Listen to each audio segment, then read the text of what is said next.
I'm officially a convert also of the Dear Face Beauty Milk. Now, I have to be honest, nalalagpasan ko lang to before. It started getting recognition sa TikTok a couple of years ago, and nilalagpasan ko lang siya. Parang di ako interested. Kasi that time, di pa ako nakaka-try ng collagen drinks. But this is the Dear Face Beauty Milk Premium Japanese Banana Probiotic and Collagen Drink. Now, I have finished maybe 3 to 4 bags. I think this is my 4th bag now.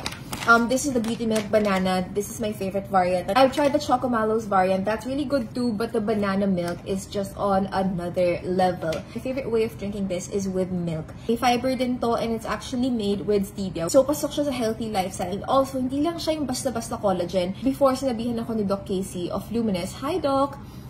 She actually recommended me when I still was dealing with acne and really a bad breakout that probiotic is actually good for the skin and good for the gut. So ever since I started incorporating this into my daily routine, I drink this every day, once a day, anytime. Wala akong specific time of taking this naman. I just take it whenever I'm craving something sweet. Going back to the probiotic, it's actually really good for the gut, which is in turn going to be great for the skin. A healthy inside is going to reflect on the outside. And guys, ito lang ha, mas pumino yung balat ko. Mas pumino yung balat ko.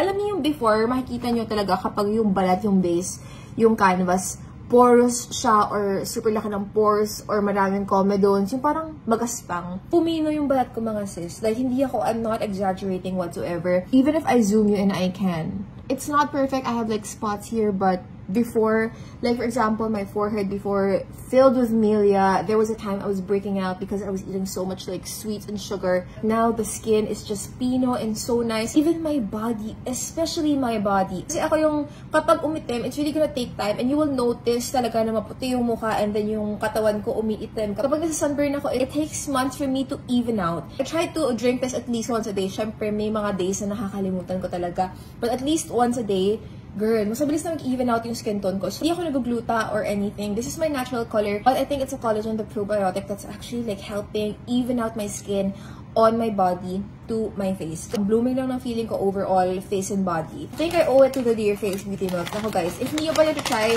I suggest mag-trial muna kayo and I think you're gonna love it. The banana milk one. Ito, sobrang sarap niya. Parang ka umiinom ng milk tea, parang ganun. Sometimes, kailangan ko pigilan sa sarili ko na, okay, 2 sachets lang for the day, medyo na-addict ka. Hindi talaga ako believer ng mga gandong collagen drinks. I see it I see something For me, personally, effective siya.